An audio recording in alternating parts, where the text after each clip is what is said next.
Many households are feeling that cost of living pinch.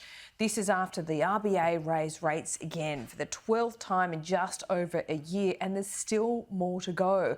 How much more can families take? Joining me live now is Independent MP Di Lee, who is in the seat of Fowler in Western Sydney. Di Lee, give us some insight into what families in your electorate are going through at the moment.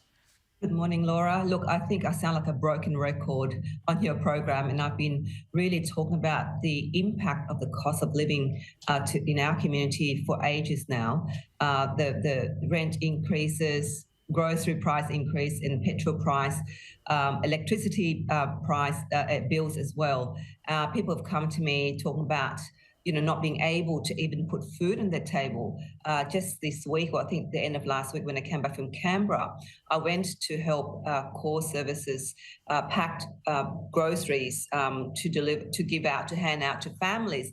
And I was expecting, people really poor families coming, but actually I saw people who are actually normal working families, double income people who are in our electorate. Of course, we're talking about double income in our electorate.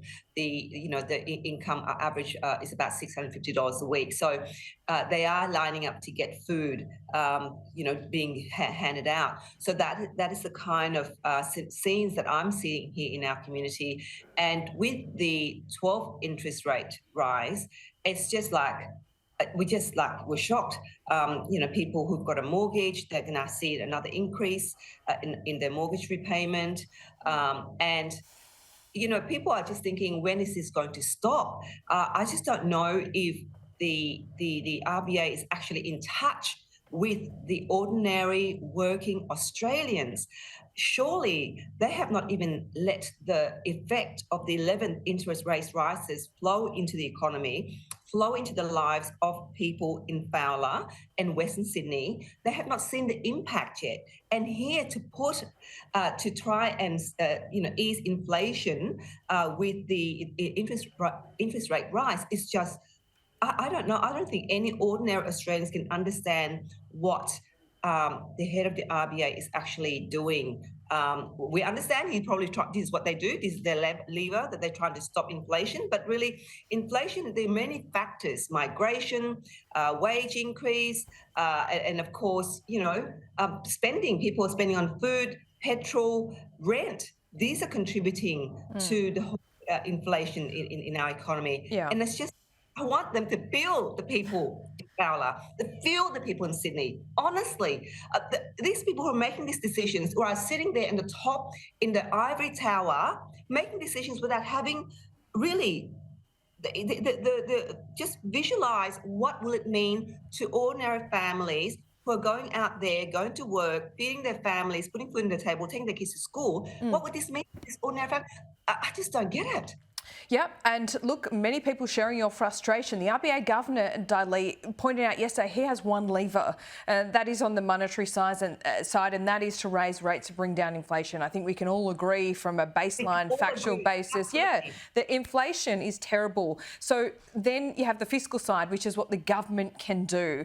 What can the government do? What are you seeing that would make the electorate of the people that live in your electorate, their lives easier without pushing up inflation? What do you say to Jim Chalmers directly? Oh, my gosh. I think they need to, I'm not an economist, Laura, but I think if you run a budget, a household budget, you need to look at where you're putting your money at this point in time. How are you going to spend the money? How are you going to spend the revenue to assist your family and putting food on the table? How are they, where is it going? I think they have to sit together and not just having the RBA operating by pulling constantly this monetary lever. And then, I'm sure that they're talking, but when they're talking, are they talking with them in mind, families, the majority of ordinary working Australians out here, and understanding how their decisions at a policy level, what are the fiscal or monetary, will impact ordinary working Australians. That's all I'm asking for, really, to put into, when you make these decisions, because a lot of times, parliamentarians, ministers and the governor sitting in their offices in very, flashy offices making these decisions Yep. and not have the actual, lived experience of what it's like. Go out into the streets, into Western suburbs. I asked them to come out to Western Sydney and speak to the people out here and say, look, with inflation, and find out what they can do rather than using these levers of, interest rates to hike up and fiscal policy, whatever it is, they need to come out where the people are living and understand them first. Dai Li, always good to speak to you, especially this morning. Appreciate it. Thank you, Laura.